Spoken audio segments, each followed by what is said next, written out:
Every day I do a farm that only takes 10 minutes and gives you a lot of currency for two things that are really needed right now. One, unidentified gear, as people need it for the legendary rune, and two, spirit shards, as they're needed for legendary armor. Let's talk about it. Subscribe to the channel for more content on this, and let's get into it. So what is this farm? It's essentially just doing Griffin races. It gives you spirit shards, around 13, 12 or 13 more or less, with the boosters that I'm gonna talk to you about.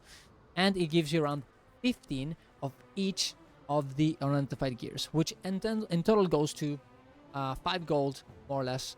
You can get a bit more if you're lucky. It will essentially be 15 gold per hour for just this Griffin race, without considering this amount of spirit shards that you're getting. And as I said before, the spirit shards are pretty good because, like, you know, getting 13 spirit shards in, like, what, 20 minutes? And you can do this faster, by the way. I've done it in, like, almost 16 minutes. Even, I think one time I did it on 15, so, you know, the faster you do it, the better. It's a very, very good farm. It's a very good farm.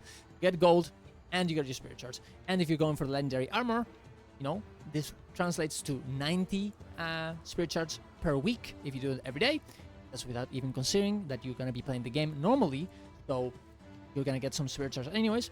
And this means that in 3 weeks, just by doing this, you're going to more or less be ready for one of your legendary armor sets. And it only takes, what, 20 minutes a day? It's so easy. That's so fast. And you're making gold. It's absolutely insane.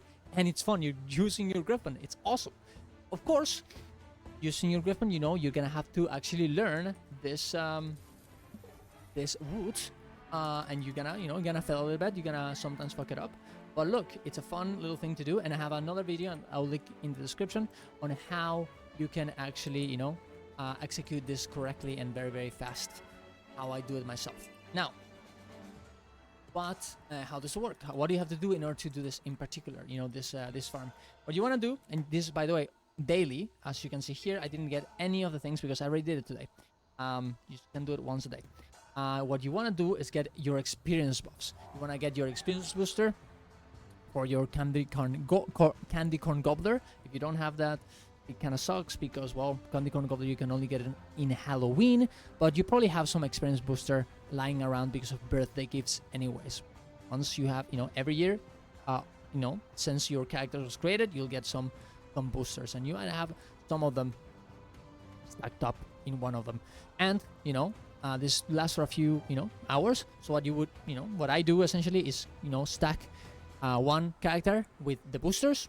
I just leave it there, and I just use it for this farm every day. You can also use your lucky fire character that's only available right now on the new New Festival.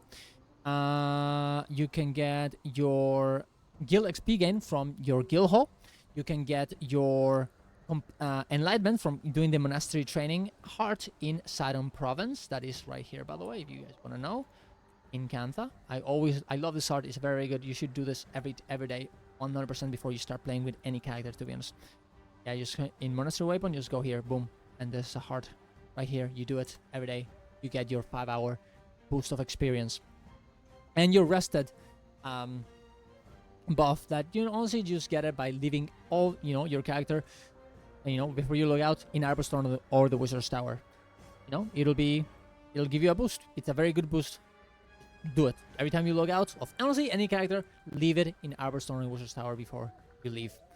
And for the last one is going to be empowerment in the Living Room Season 4 maps. I'm just going to move there right now so I can show it to you.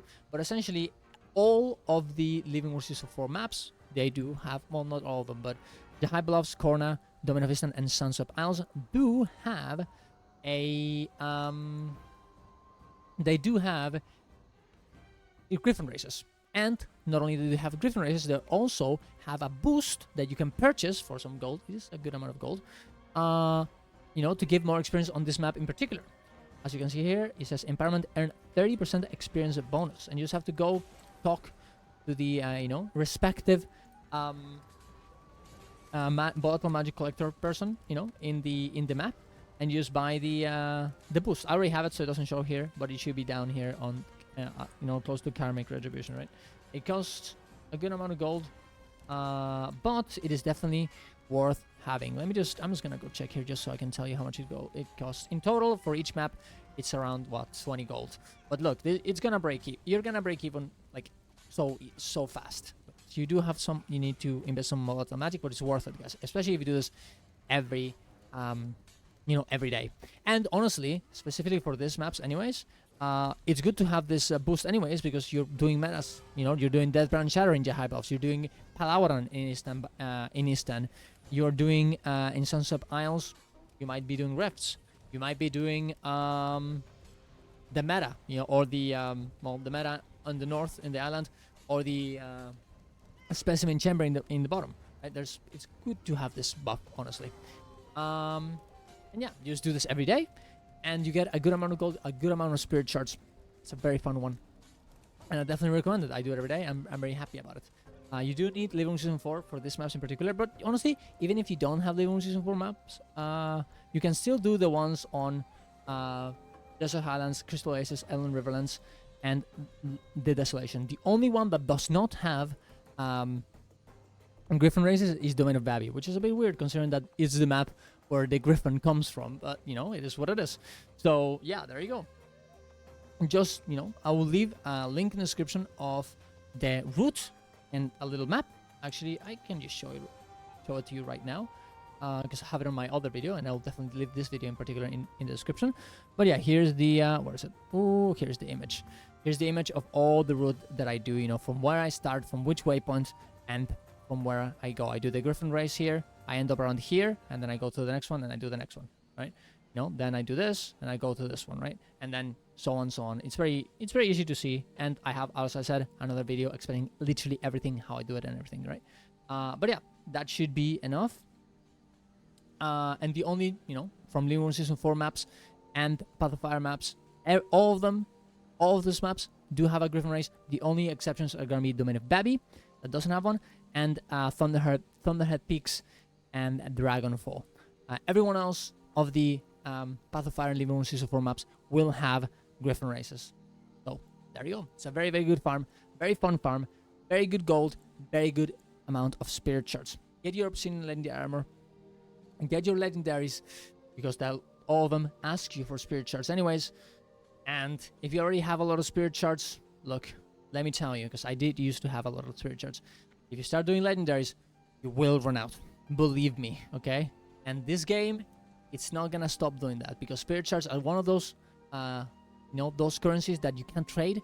And if you wanna get everything in the game, you will end up running out of them. Start farming them now, might as well, or at least play with all your buffs before you start, doing content, doing strikes, doing raids, doing metas. Do it. There you go. Thank you very much for watching, guys. If you have any questions about this, I'll definitely respond to you in the description of the video, in my Discord, on my Twitch chat. Definitely follow me there as well. Support me in my Patreon. And honestly, if you have any ideas of things that I can give to you guys, for you guys to want me to support, support me in my Patreon, or or whatever. Like if you want me to do anything, anything that I can offer you, I'd probably be able to do it, and I'll be happy to do it. Because I do want to, keep doing this. And sometimes money is needed, but I do want to, give a good service, and I want to give you something for it. And I probably will do a video about this in particular, asking you guys for feedback. But other than that, just follow me everywhere. Good luck with the farming. See you guys around. Love you all, and bye bye.